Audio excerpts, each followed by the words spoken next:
মধ্যে করা আছে যাতে এটা থাকে। এবং এই এন্টারপ্রেনিউরাল ইকোসিস্টেম যদি বানাতে হয় তাহলে প্রত্যেকটা হায়ার এডুকেশন ইনস্টিটিউট যাতে এটা তার কোর অ্যাসপেক্টে থাকে। যদি আজকে আমার কোর ব্রাঞ্চ করি যে সিভিল, মেকানিক্যাল, ইলেকট্রিক্যাল, এবং আমার 5টা ব্রাঞ্চ আছে, আমার কলেজের হার্ড হিসেবে 5টা ডিগ্রি কলেজের ব্রাঞ্চ আছে, এর মধ্যে যাতে স্টার্ট আপটাও একটা কোর ইস্যু হয় কলেজের, এটাও হইতেছে স্ট্র্যাটেজিসের মধ্যে নিয়ে আই।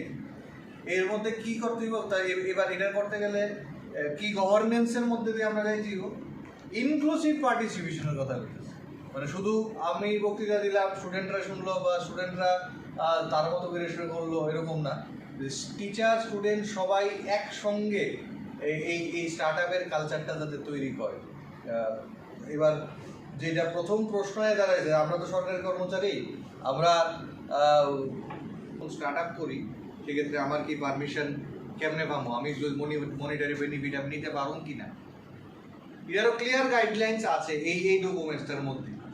তো ইনফ্রাস্ট্রাকচার ফেসিলিটিস যেটা আমরা অলরেডি আছে, একটা ইনকিউবেশন সেন্টারের মতো আমরা করছি, যেটা এনজিআই, ওটা অলরেডি এয়ার কন্ডিশন, তার মধ্যে 24/7 আওয়ার্সের আমরা ইন্টারনেট ফেসিলিটিস আছে, তার মধ্যে পাওয়ার ব্যাকআপ আছে। ওই